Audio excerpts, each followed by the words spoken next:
peoples. So yeah, Inktober.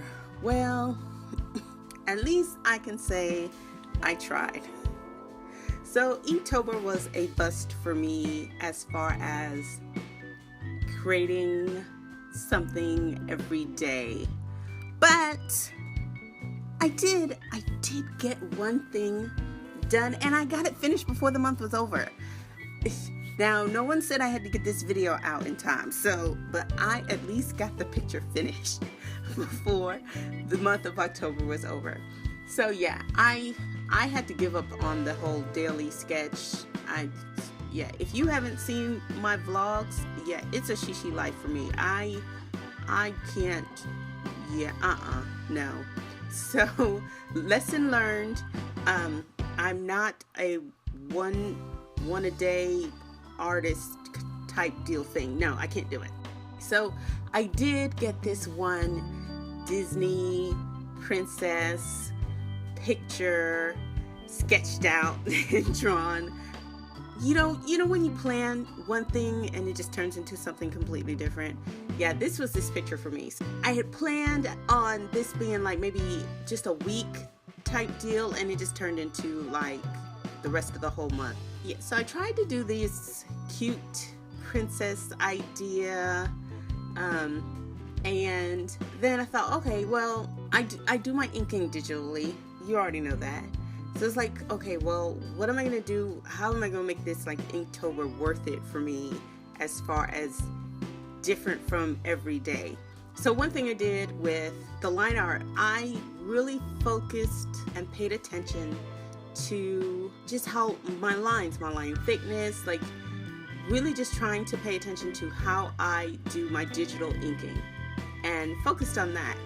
And I have to say, you guys, I learned some things doing it slightly different.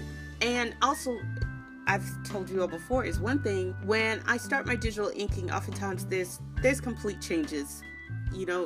Something changes from the original sketch.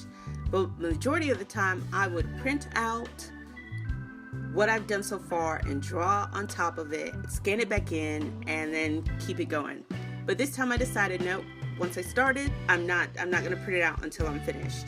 So I was drawing, making changes digitally, which was nerve-wracking for me because I kind of felt like, oh, I can't see it, like I had to print it out to see it, but I didn't allow myself to print it out. If something didn't look right to me, I had to change it on the computer and go with it. And it took me a while, you guys. I'll be honest. It just took me a while to do it because it's just like, oh gosh. And you'll see in the video, like here on Cinderella's, her mouth,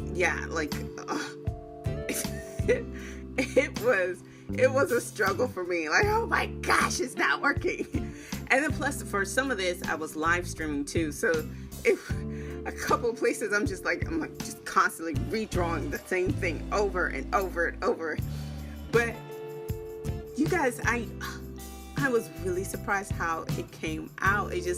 I loved it so much, and I thought, yeah, I'm gonna have to start doing this way from now on. So some of my lines are thicker than I normally would do.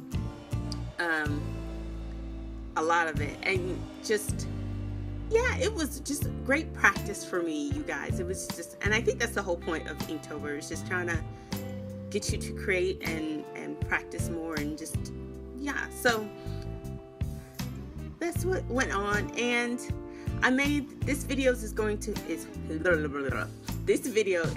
be a two-part video, because after finishing the line art, I then decided, let's just keep this going. So I decided to use a new medium for me to color this with. I decided to use India ink, and that ended up being a whole other video on its own, you guys, with immense struggles for me, because I've never used ink period before, and let alone India ink. So if you want to see how this picture ended up turning out, watch part 2. And yeah, I just think I'm gonna call this my Inktober experience. And just everything that just happened to me, it turned out better than I planned or expected it to. So I am going to list this line art as a coloring page in my store. So if you're interested, you can surely go check that out on my store envy page. And like I said, if you want to see how I ended up coloring it, stay tuned for part 2. And thank you guys so much for watching. I'll catch you on the next one. Bye.